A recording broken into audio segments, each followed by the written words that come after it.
Hey, everybody. Welcome back to Rethinking Porn Addiction. This is our who knows how many episodes we've done? 23, 24, 3 million.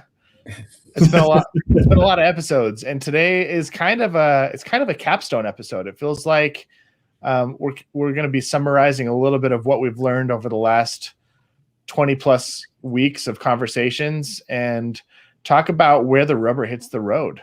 I think so. I'll be the first to admit that I put on some COVID weight. I've gotten a little fluffy. I've maybe not in as good a shape as I'd like to be. And I've learned over the years that one of the best ways to get back into shape is to create a plan, to get clear on what I want to put in my body, what I don't want to put in my body, how often I want to work out, what types of workout I'm going to do, what time I'm going to be working out during the day. And if I get a plan into place, I'm more likely to get the results that I want. I'm more likely to be healthy. One of the things that I love about creating a plan like that is I typically get the buy-in of my friends, my partner. You know, she knows what's going on and she's there to support me.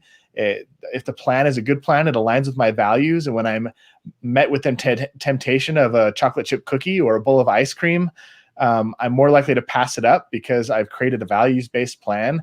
And I think the most effective ways to get healthy is to have a plan, a clear plan that is in alignment with your personal values. And I love taking that analogy as I've been thinking about this over the last couple of weeks, planning for this episode, into the realm of sexual health. I don't think many of us have ever sat down and created a plan for ourselves to get sexually healthy, whatever that looks like for us. And I think that's kind of what we want to talk about today is what does it look like to take all the principles that we've talked about over the last couple of weeks and all the values that we've been exploring and all of these things that we've been inquiring about and getting curious about, and how do we kind of formulate that into a more structured plan that can help us get positive results so that we can start to see changes and positive shifts in our relationships with ourselves, with God, with our partners, with our children. And yeah, I think that's what we want to talk about today. You guys still good to talk about that? Because if not, I can't rewind time and put all those words back in my mouth. You know, my language mind has been going off, Nate. Is it okay if I just talk about a couple of words? Doug, my favorite thing in the world is when I get to say the wrong things or you get to come in and help me clarify and speak more accurately. No, it's not that. No, when we talk about a sexual health plan, it's something we get to. It's not something that we have a positive result from. The vision of sexual health, the sexual health plan it's a plan to help us align our lives with the 6 principles of sexual health. So it's more of an aspirational idea than a results-oriented idea. And so I just want to put that out there that I love the analogy and I love the idea of intentional change. That's really what you're talking about.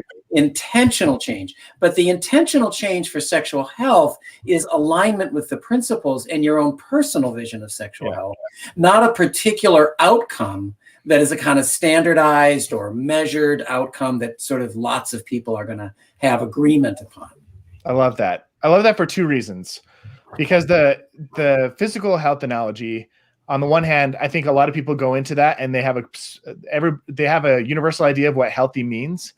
And for some people, it could be putting on weight. For some people, it could be like losing weight. For some people, it could be building muscle. For some people, it could be endurance. Like there's so many different outcomes that could be possible that it's important to know what your outcome is. And then the other is if you put a physical health plan into practice, but it's unsustainable, like maybe you do get to your goal weight or your goal end result, but after you hit that point, you kind of, what they call it yo-yo dieting or whatever, you basically fall back into your old habits and lose all the progress that you made, then that wasn't a healthy choice.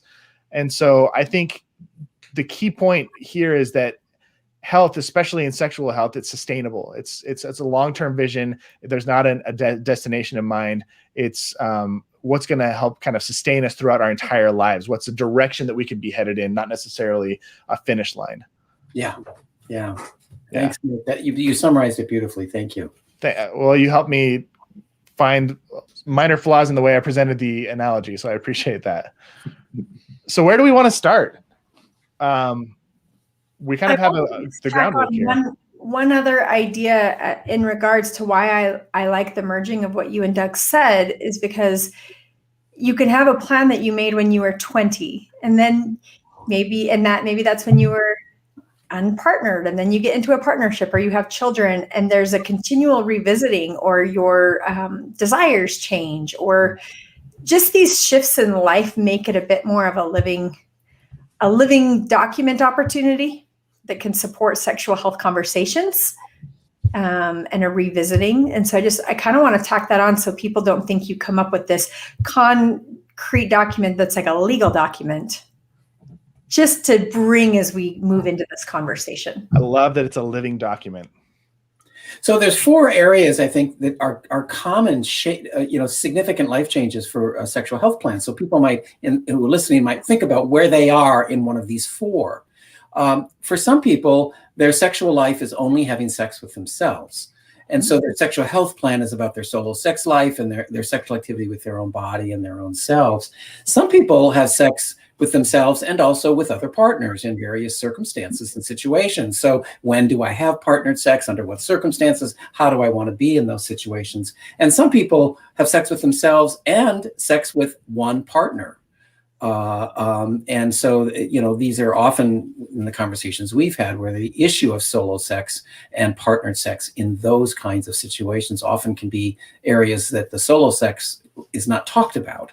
But so sometimes people are in partnered relationships and solo sex is expected not to happen.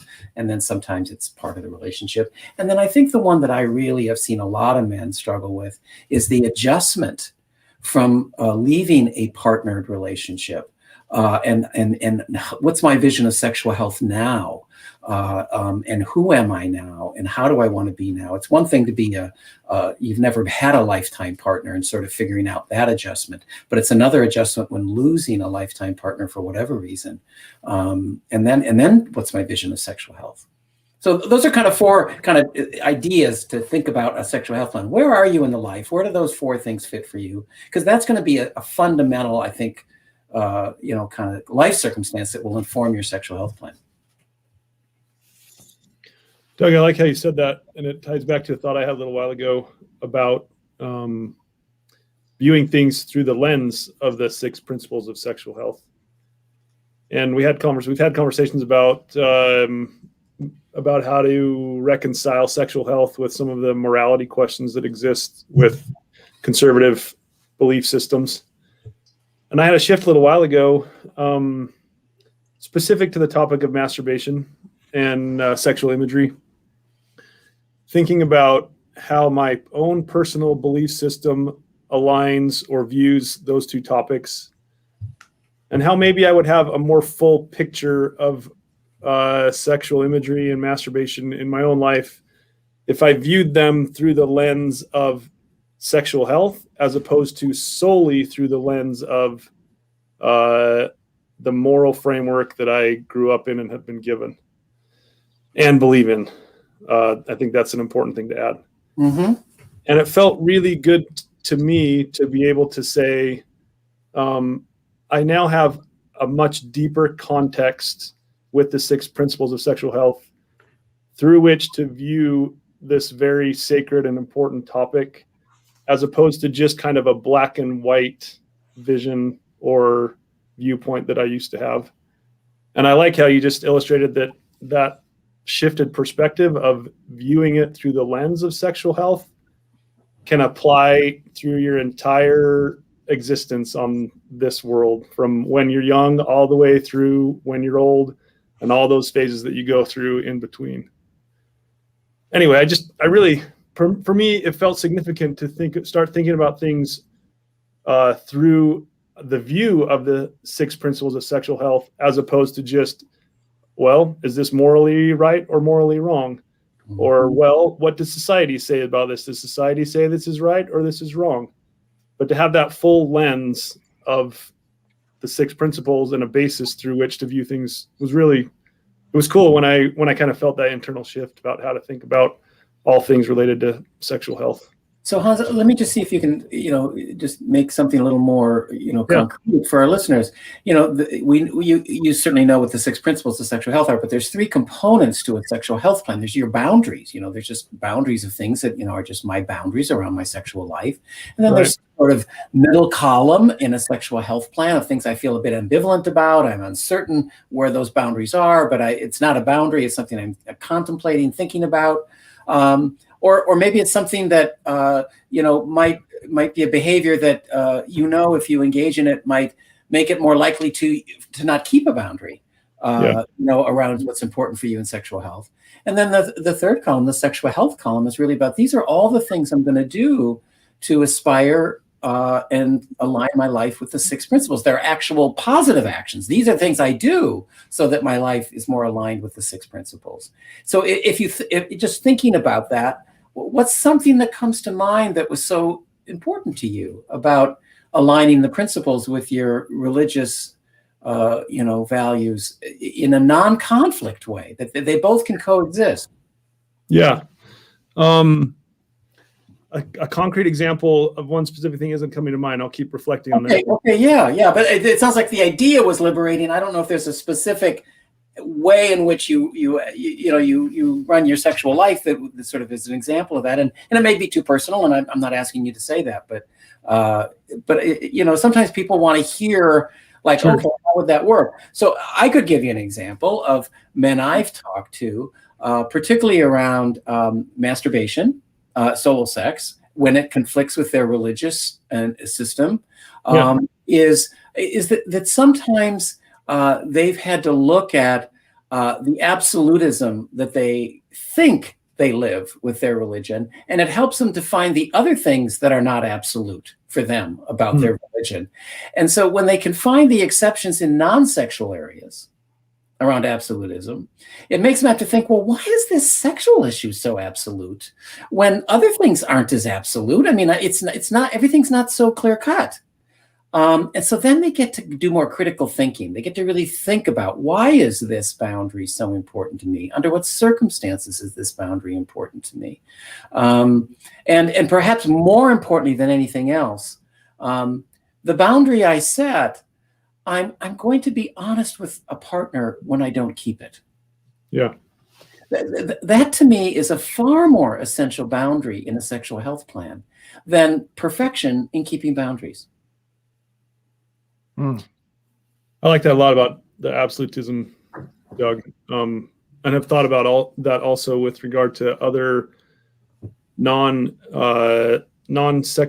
health related topics in life. When there's things that I know that are against my own morals or values, and they may also be against the values of a church or a belief system that I have. It's kind of funny how there's a gradation of, oh, this mistake is a lesser mistake than this mistake, or this was a bad decision, but that's not as bad as making this bad decision over here. And so allowing that area of being able to talk about, feel about, be curious is really interesting to me.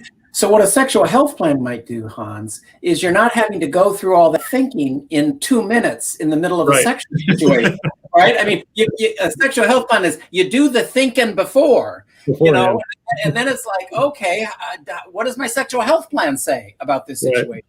And that helps so many men. I can't tell you how many men I've talked to. They have it in their sexual health plan, and then they just think, oh, that's not in my sexual health plan. Yeah. And they don't unilaterally, in 2 minutes, change their sexual health plan. There's no such, as I like to tell men, there's no such thing as a sex emergency. So you can wait and think about this boundary, talk about it before the urgency of changing it today. Right. I love that. Can I share a sexual health conversation that I had today with my wife about our sexual health plan? So we're considering moving to another country for a little while for funsies. And we also are planning on having another child at some point. And Angeline came in and said, hey, what do we do if we get pregnant? in a different country? Like, what if we have a baby there? Like, are we prepared? Do we know what the healthcare is like? And I said, hang on a second. Part of our sexual health plan is planning for unplanned pregnancies and or avoiding unplanned pregnancies and STIs. So let's talk about what it would look like to plan a pregnancy. What would the timing be? Could we maybe schedule a pregnancy so that you got pregnant when we were in that country, but got birth after we made it home with our timeline? Or could we wait until we got home? Like, we have birth control that's available to us. We can plan this so that it fits in our life, so that we don't get surprised in a country we're not comfortable having a baby in. And she's like, oh yeah, that's right. We do have control over this. And it was like this kind of deep breath of like, we have more than one option of, hopefully we don't have a surprise baby, Mm-hmm. And that was like a really great, and not only that, but like we can kind of figure out the timing that works for us. And it was like I felt a sense of relief from her and from me being able to plan our family, but do it also around other values that we have, like saying yes to adventure, which is one of our values. So we don't have to just forego going on a big adventure because we're scared that we may not be able to comfortable having a kid there. We can have both of those things if we just plan it appropriately. Mm-hmm. Yeah. So the couple of sentences that I hear that could be in a sexual health plan, if somebody were to write this, is that whenever I'm in a relationship with a single partner, we have a contraception plan, and we both are responsible for the contraception plan, not just one person. And our value is we want our pregnancies planned. Well, that's something we value and care about, and of course, just because we plan to want to have planned pregnancies, no contraceptive system is 100% effective. So there might be an unexpected experience, but for the most part, at least the sexual health plan, this is what our plan set out. So, Doug, would you mind just discussing what a sexual health plan is? Why would someone do it? What's the benefit? Why would a couple engage? What does it look like? Like, just give us some contextual understanding of what a sexual health plan is. So I'll tell you what I tell men who are interested in this. I say, get out a piece of paper. And on that piece of paper, I don't give them a form, by the way. I have them draw a line on the top like that. And I have them draw 3 columns. Like, oh my God, that's terrible on I think it looks great. But that's it, right? And then on this one, you write boundaries. Right there. Now look at that writing. Can you tell? I mean, look at that. It's awful. Boundaries. The only thing that matters is that you can read it because it's your plan, Doug. Well, and then in the middle column is ambivalence or high risk. So that might be a situation like, gee, when when I'm in certain environments, it's not neutral. I might, not, need to think more clearly about keeping my boundaries. And then the last column is sexual health. And in that column, you get to write all these things you want to do, such as like what Nate just modeled to us is sexual health. We have conversations about sexual health. That might be one of your things you write in your sexual health plan. I go to my partner and I talk about conflicts in our sexual life. You just, and it's amazing how when you write these intentions, they make them more accountable. The brain's magical in this way. And we have a lot of psychology to show that this actually works, but there's something about intentionally writing our intentions. And this is really important. The sexual health plan has to be witnessed by others. It's not a private document just for yourself. So when I worked with men with out of control sexual behavior in the groups, the sexual health plan, as soon as a man had one, everybody in the group would hear from the man what their sexual health plan was, and the man was accountable to the group for their sexual health plan. Not necessarily their partners, not necessarily other people in their life, but they started with the group. That's the first place they were accountable. So you have to think about where's the first relationship? Where's the first place I'd like somebody that I want to have my sexual health plan be accountable to? And what that means is if If I cross a boundary on my sexual health plan, I let the person know. And that's part of our relationship agreement. If I'm going to change something on my sexual health plan, I talk with somebody before I do that, get feedback, see what they think about it. It could be a therapist, it could be a friend, it could be, you know, whoever you find that is a person in your life you trust with this kind of very, very vulnerable information, but also somebody you trust that you can think out loud without them reacting and giving you their opinions before you even get a chance to think. Which is something people feel quite comfortable doing when it comes to sex, by the way. They will give you their opinion in 2 seconds.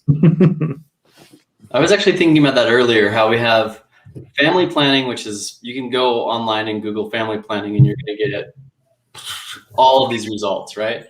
And when we talk about physical health right now, which is sort of this buzz, especially now, but very often do you combine those two together, right? The sexual health plan. And even sitting down, and I thought when you first asked if, you know, when you sit down and write the sexual health plan, before you even gave us the paper with the 3 columns, if we were to pull a bunch of people in the room and said, okay, write your sexual health plan, how many of them would just sort of, I know for me, at least personally, I probably would just stop dead in my tracks and go, I have never even thought about this. Mm-hmm. That's one of the things that, you know, coming as not an expert or these other things, that those 6 principles were so helpful for me, because once I looked at it from that lens of, oh, these 6 things, then it becomes fairly easy to start to navigate. It gives you sort of little steps and waystones around the way of, you know, if I was just to say create a sexual health plan, that would be very, very intimidating to someone like me. Mm-hmm. But if it was, okay, what are some of the ways you can be non-exploitative to someone, or some of the ways that you can, what are your values around this? Then suddenly it's easier to come up with the content that would create that sexual health plan. Mm-hmm. Mm-hmm. When you were saying that, it reminded me of writing a business plan. Mm-hmm. And it can be so daunting that you don't do it because it's so overwhelming.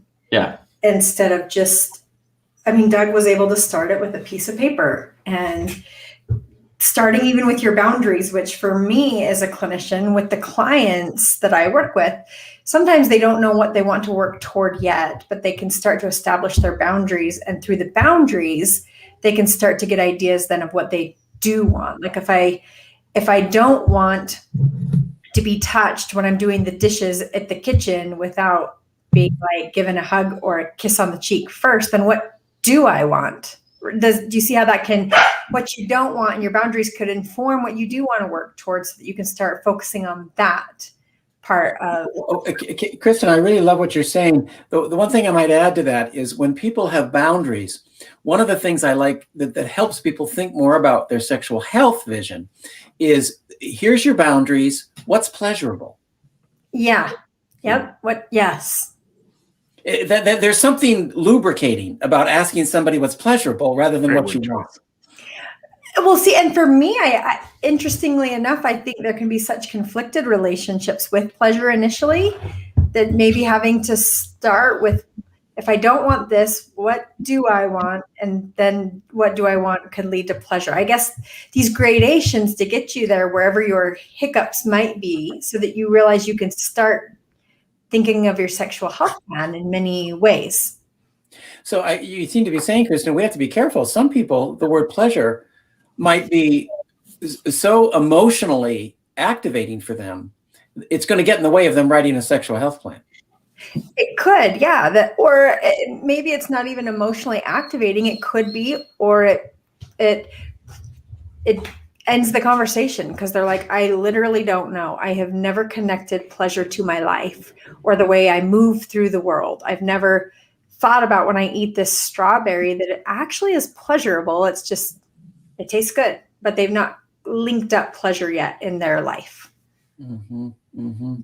So one of the things I love to ask people when they tell me they don't know the answer is I say, guess. and the first 20 can be wrong. It's like we forget when we were children, we gave ourselves so much permission to not know. Mm-hmm. We just didn't know, and we'd be curious and look and want to know and be interested. And so in the spirit of writing the sexual health plan, I really love asking people to do something terribly at first. Just answer in the worst possible way, but it's better to answer than to wait until you find one you like. Doug, you know who does that well? App developers. They will put out version 1.0 and be like, this is the first throw at this. We anticipate that we want to get to version 3.0. I mean, iPhones are up to what, 11?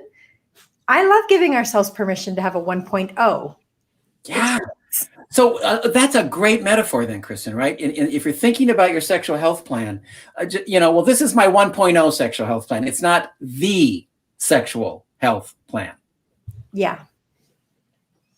I like how earlier you called it a sexual health vision too, because I think that's another good starting point of where do I want to be? Where do I really want to get to with this? And then especially from that sexual health lens of, I want to be sexually healthy. I know for me, that was something that I'd never even considered before I always looked at sex in sort of a binary right and wrong type of thing, or the rules were given to me and I either needed to adhere to them or not, but not in every other facet of my life. Almost I have a sort of a vision of who I want to be, or sort of this result that I'm kind of working for. And it always shifts and navigates as I grow, and it changes. But the sexual health vision, especially someone who has this baseline paper, what kind of person do you want to be when it comes to sexuality? Yeah. And most people sit down and be like, I want to be healthy. Okay, so what does that mean? And then that's where those next principles kind of can come through. Notice the difference between the sentence, I want to be healthy and I want to have sexual health. In other words, it's subtle, but being healthy still keeps somebody in this idea that there's sort of a line of either healthy or not healthy. And so one of the words I think of that helps get people out of that healthy or non-healthy idea of thinking is, I want you to think about your sexual life and something you would do in your sexual life or something you would not do that you would feel really proud of. You'd feel really good about yourself, either if you did it or if you didn't. And that can sometimes help people understand the column of sexual health and the column of boundaries. Particularly men. When have men ever been asked, what are you most sexually proud of? Only by you, Doug. Well, does it sound like a stupid question? I mean, no. I'm wondering what that's like to just even hear the sentence.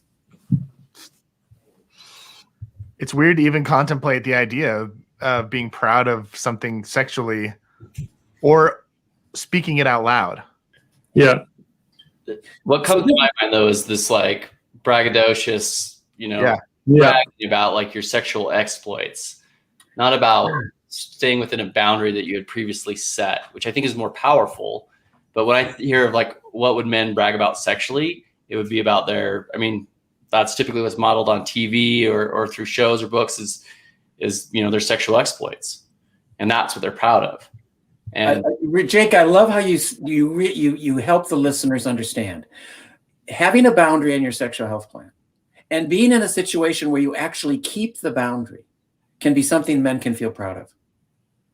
And they need to tell somebody that they kept that boundary. That is so key. Why? Why is that key? First of all, it's a way of reinforcing your plan. It's a way of saying, I really believe this. This is a boundary that's important to me. This is a boundary that, it means something to me. And we know that behavior change or maintaining behavior is better done by human beings when sometimes their behavior is witnessed by somebody else. They're either watched doing it or somebody listens to them describe how they did it. And it successfully. I don't know, some of you might have kids who scored a great goal and it was videoed, and my God, they want everybody in the world to see that video of this great goal they scored, or this cool painting they made, or this, cool poem they wrote, or, it reinforces something positive about ourselves when it's witnessed and shared. So this is obviously a very vulnerable topic, and the thing that I'm taking away is you really need to have kind of your accountability buddy. You need to have that person that you can report to, that person that you can say, "This is what I'm going to do." So if it's not your spouse or partner, because that might be too vulnerable, or it could be too kind of like a hot button, right? What I like to say, it can kind of take the sex right out of the bedroom. Yeah. Turn your partner into your parent. We have enough things we're asking husbands and wives to do with each other these days, as far as all of the things, men and women, and in all sorts of partnerships, whether they're same sex or other sex. So, it's kind of nice to like delegate something outside of the marriage to somebody, and then, sometimes the partner might be involved and sometimes they may not. You might agree which boundaries the partner needs to know about and which boundaries they don't. But for those that aren't involved in a group, do you have any recommendation or tips for how they find their accountability buddy? Slowly.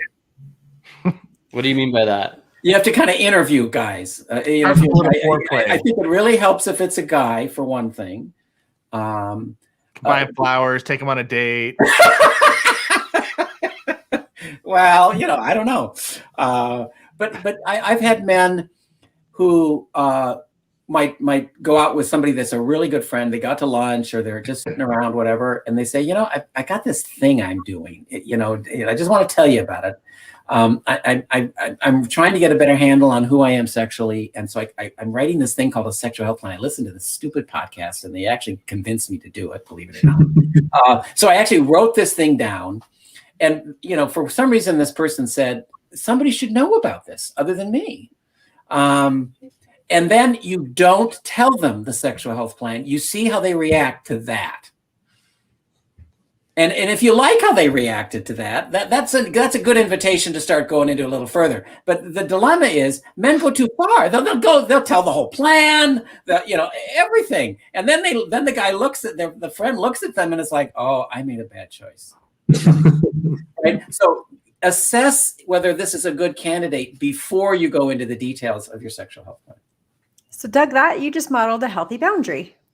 I'm going to go in, and my first place was I'll just share the plan and I'll stop there. Like, yes, that's healthy. Right. And see where it goes. Yeah.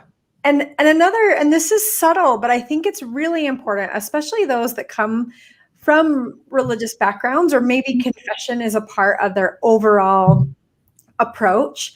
The word accountability, I have worked with people that feel like they need to come in and report, like they've done something wrong. Like, I've created this and I need to tell you so that you can give me like, yep, you screwed up. Let's try again. That external authority thing. Yeah. But the subtle thing, the languaging I'm hearing, like, Jake, I hear the intention of accountability buddy. Like, I hear that, like, who can I start to have these conversations with? That's the intention. Yeah. I just want to name it in this here, though. The other thing I'm hearing is, who can I be honest with and start to be vulnerable with? That they're not going to police me. They're not going to maybe give me consequences, but it's someone that I feel like I can start dabbling with, showing up and trying on new language and expressing and witnessing this with another person. That's a different approach than possibly other programs where you have to report your behaviors and it's measurement of the behavior instead of the growth of you in your overall sexual health and working toward your vision of who you want to be. So I'm interested in Hans or Nate or Jake, just sort of thinking about this. If you were to sit down and talk with somebody about the idea that you maybe have a sexual health plan, you're not going to tell them all the details yet, but there's something you're doing.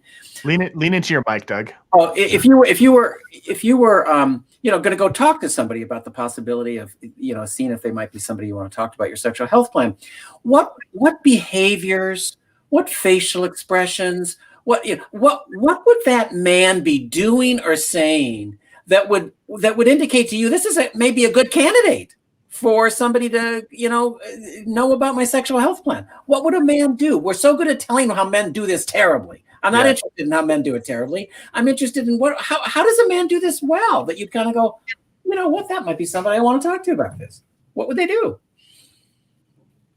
I think a couple of things. You'd see them nodding when you were talking, making eye contact, They're not like folding their arms and turning away or averting their gaze. People who are like smile and they say, "That's really cool. That sounds awesome." Or "I'm proud of you." Like any sort of positive affirmation that acknowledges that they're hearing you, and they might even have interest in doing it themselves. Like that's another thing when I share things with people and they go, "What was the name of that book you mentioned?" Like, I really want to check that out. That tells me like, okay, we can have a conversation about this now. You know, "Oh, tell me, what was that podcast again? I'd love to listen to it." You know, "You listen to this podcast about a sexual health plan? That sounds really interesting. Maybe I can go do mine and you can go do yours, and then we can come back and connect on it." Like that, somebody who responds like that is like primo ideal homeboy. Like you can talk to them about anything, you know? So a couple of things you said. They show curiosity. Yeah. They show interest. Yeah. And they manage to somehow suspend every judgment you could imagine they could have about you. Yeah. That's the one for me. Neutrality. Someone was neutral. Mm-hmm. That would be the biggest thing for me. Okay, what does neutrality look like for you when you're talking to a guy? How do they communicate neutrality to you? Listening and not squirming or turning away, or all of the sort of the negative indicators that we always comment on. Mm-hmm. Mm-hmm. And to me, that because I know few and far people in my life that would be like, "Oh yeah, tell me about that. Get more into it." And I think it's because of this issue is one that is not openly dialogued as much as we would like it to be. Where if we were talking about sports or the podcast or anything else, they might get animated. But for them to not squirm or kind of be like, "Okay, wait, what's coming on?" I'm getting big. They're backing up physically. That to me, I'm like, okay, they don't know yet, and we're hitting them with this concept that is coming out of nowhere. Yeah, that's why the door needed to be shut. Okay, So I'm gonna go. No, you don't have to go. I'm just gonna call them. Yeah. That's what I'm going to go do. We just had some little. this is what I love about our podcast. It's just people showing up, and life goes on. This is real life. This is real life. I wanted to Fancy say edits. that Jake just said just for a minute, because it was an emotional reaction that I had. And that was, I feel like there's some kind of boundary, whether implicit or explicitly expressed in the Mormon faith and probably other conservative religions, where talking about sex or sex-related subjects is not terribly kosher, and maybe is even discouraged because you're talking about something that maybe should be sacred or respected or stayed just in the bedroom. Is that, and it may just be my own personal inhibition about that, but I'm curious if that exists for you guys also, and thoughts on maybe breaking that barrier or being okay talking with a buddy. It used to. It used to. Yeah, I think it's. Oh, go ahead. Go Nate. ahead, Jake. I can probably get the context of the question by what you say. So go ahead, Nate. I was just gonna say, in my experience, we use excuses like that's between a husband and a wife, or that's a sacred topic, to avoid talking about something that just makes us uncomfortable and anxious. Yeah. And I think because there's so much, I want to define this a little bit, because there's so much shame around the topic of sex. And when I say shame, I want to define it as secrecy, silence, and judgment, which is what Brene Brown says feeds shame. Mm-hmm. So there's a lot of judgment around it. There's a lot of silence around it. And there's a lot of secrets around it. We don't want people to know what our sexual proclivities are, what our fantasies are, what our interests are, what our maybe sins have been, what mistakes we've made, what choices we've made that are not in alignment with our values. Like there are so many things that come along with a conversation about sex that we'd like to keep secret, and that we would judge others for, and we know we would be judged for, that the topic of sex just doesn't get brought up because we want to avoid the judgments and the discomfort of maybe stumbling across something that might be uncomfortable for us to reveal and uncomfortable for other people to hear. Yeah. And therefore we use the excuse of, well, it's just too sacred to talk about, or it's between a husband and a wife or two partners to talk about this on their own, but it's not for us to talk about publicly. It's just, that's not appropriate. To me, that's the language that I was raised up in, and then looking at it now with more, I think with more clear lenses. I don't think that the excuses I was given to not have these conversations were valid excuses. I think they were just anxiety management strategies. Okay, Nate, now I want you to go to in-between territory, because this is what Hans is talking about. Yeah. How did you get there? You talked where you started and you talked where you are, but do you have any recollections of just, any steps along the way to how you got to that sort of clarity you just stated? Yeah, I think what it boils down to is the pain of not talking about it has to, the pain and discomfort that you experience when you talk about it has to be smaller than the pain of not talking about it anymore. And I think I just got to this place where I was suffering a lot. I was experiencing a lot of shame, a lot of self-judgment and condemnation. There were definitely times where, like, I never actively planned out taking my own life, but I definitely had thoughts of maybe the world would be better without me being a part of it. Or like, I wonder if anybody would even miss me when I'm gone, or would anybody even marry me? Like, would anybody ever consider wanting to be in a relationship if they really knew who I was? Because of all of these shameful thoughts that I had.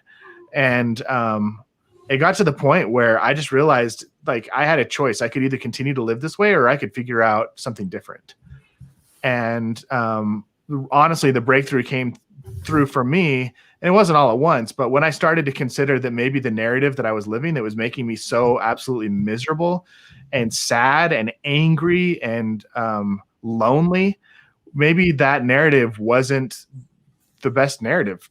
It wasn't the best lens to view my life. It wasn't the best way to continue moving forward. And if I could maybe separate myself from that a little bit, create some space between me and that framework, that narrative, maybe I could find something new. And I'll tell you, like, that it played. There's a lot of time where I just kind of threw everything out and started from scratch, and becoming friends with Kristen and Jake.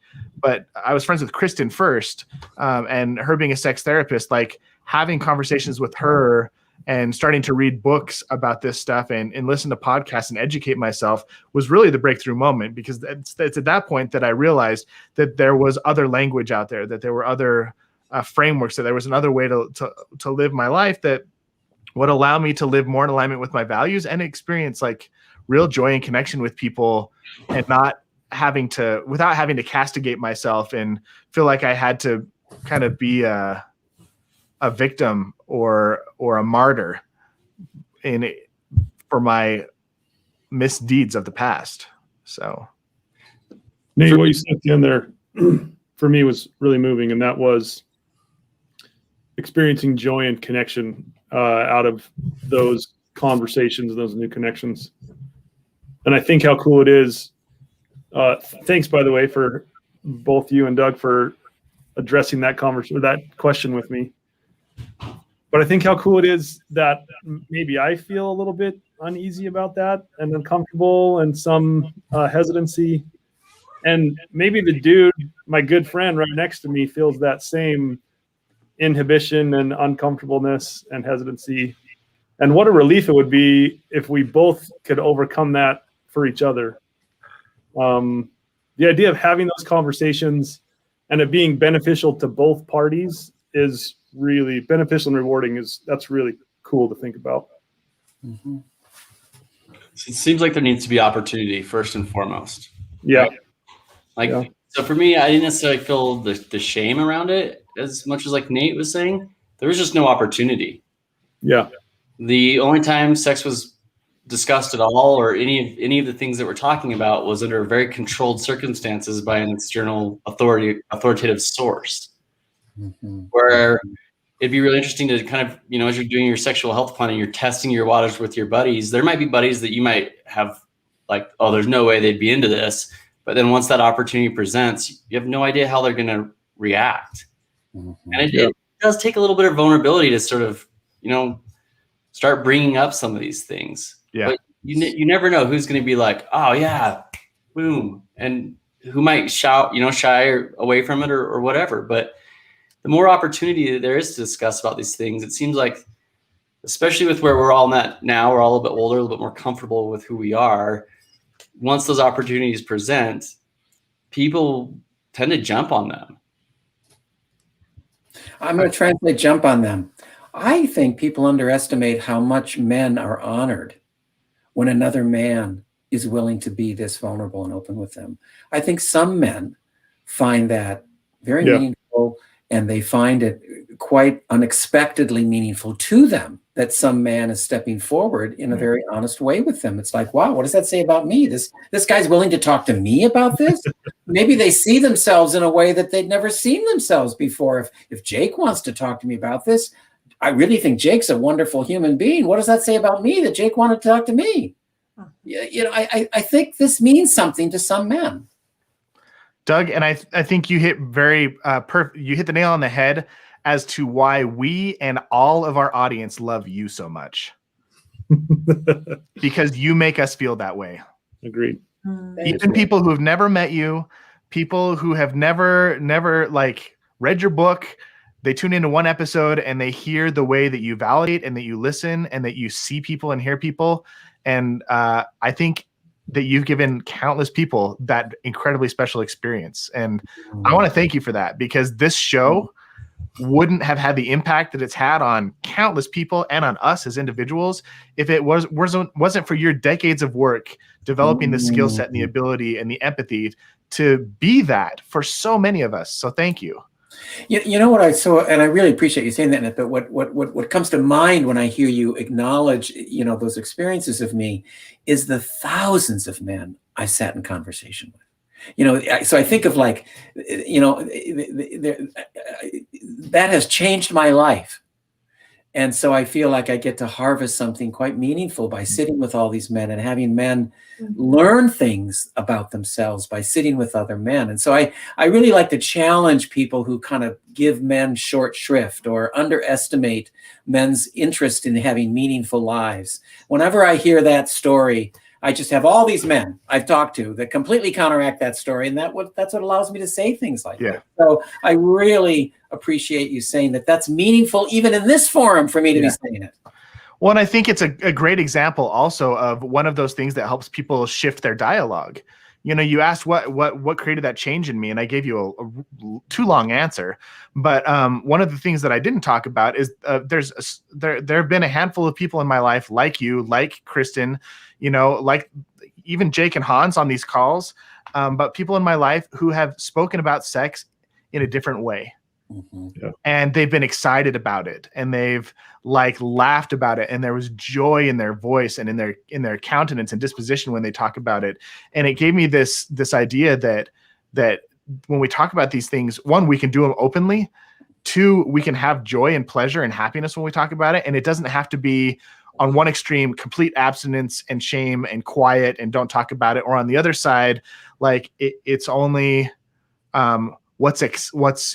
what seems or feels or could be universally acceptable, which is basically like, as long as you're having sex, but only to have babies, and only with the lights out, and only in missionary position, and only with a member of the opposite sex, and only if you're not touching yourself and all of your pleasure and stimulation comes from your partner, then it's okay to have sex, you know? And it seems like those were the two narratives. It's either you don't do it or you do it within this box that's safe and comfortable that everybody will agree with. And the moment that I started hearing people talk about it differently, I was like, oh, maybe there's a whole new world that I haven't been exposed to.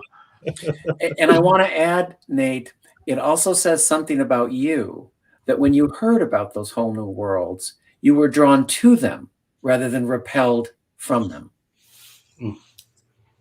Not everybody is curious when they learn about new worlds. So there was already something there. Yeah. Exhaustion.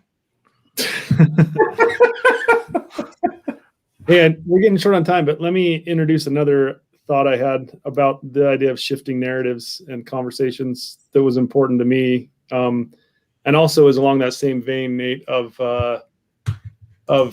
having an exciting conversation. My wife and I recently participated in a little group gathering that was really cool, kind of a group therapy session setting. And out of that setting came for her, or she was able to share some emotion, some stored up emotion about body image issues that she had at a very young age. That's never come up before in our relationship, and I wasn't aware of. And I think thanks to this show and to these conversations, I picked up on something that I had never noticed before. And that was the idea of the value of having a conversation around consent in our marriage or in our relationship.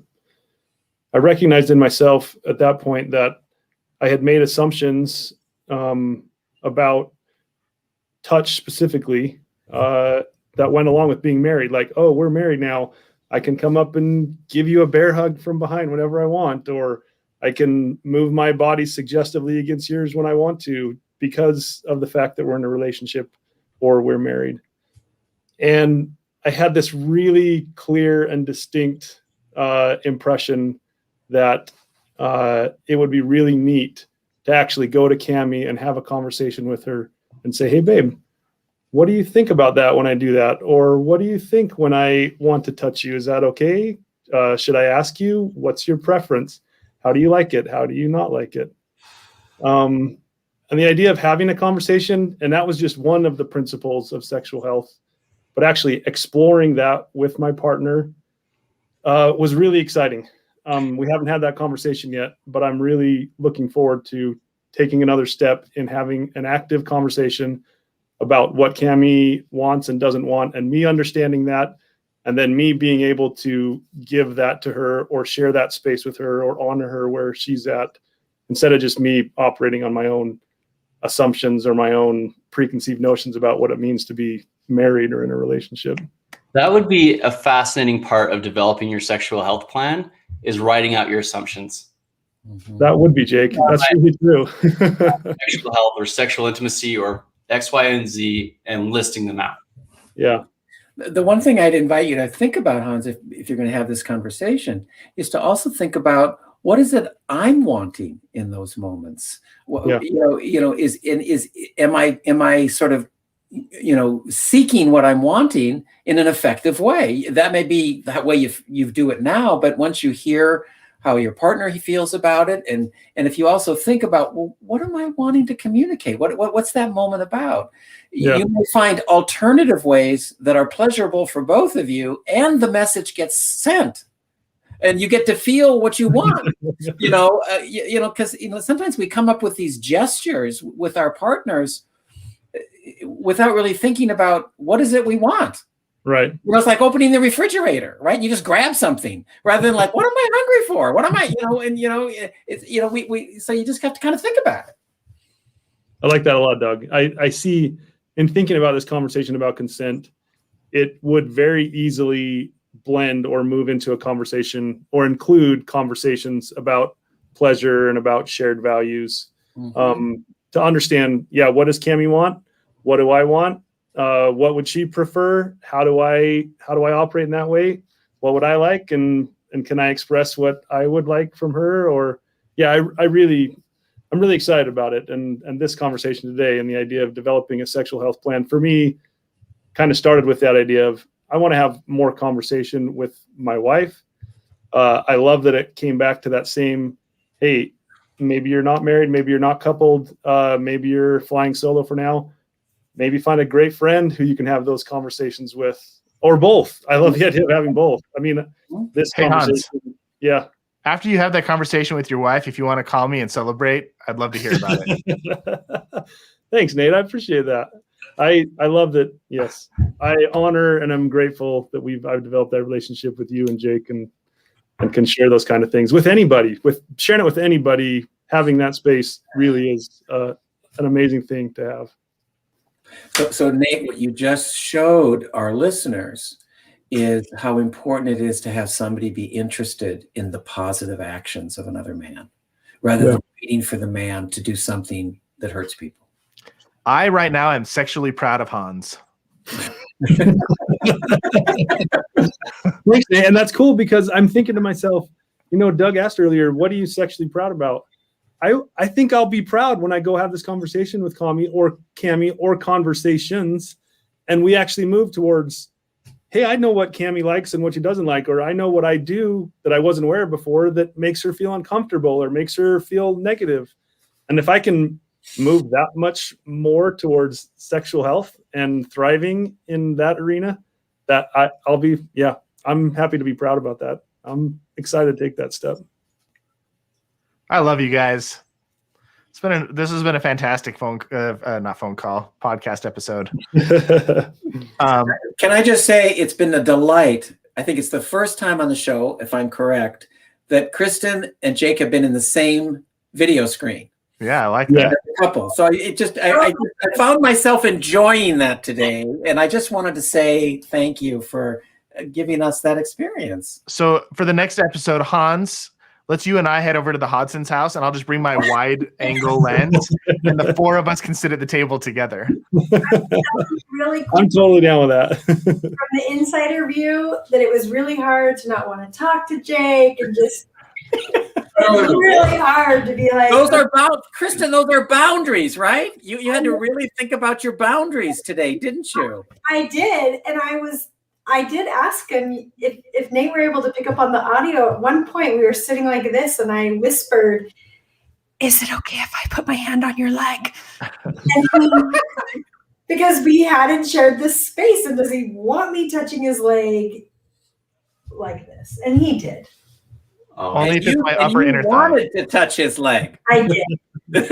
Great leg. So Hans, where should people go if they want to learn more about the show and the resources that we have available for them? Excellent question, Nate. Always a good question. You can find us at rethinkingporn.com, or the podcast is also available on most major podcast platforms, including Apple Podcasts now. It's live on Apple Podcasts. You can find our most episodes there. Nate did some heavy lifting there and really appreciate it. So for those, glad we got that sorted out. We're looking for it. Come find us. We'd love for this to be shared far and wide.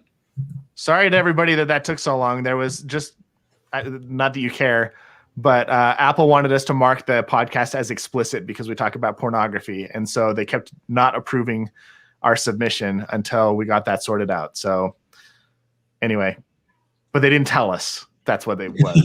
We had to figure it out on our own. Communication, Nate. Anyway, so we're glad to have that available to y'all. If you want to go back and binge the episodes, that's what I'll be doing. Thank you, everybody, for participating in the call. Talk to you again soon. Yeah. Thank you, everybody. Great. Thanks, guys.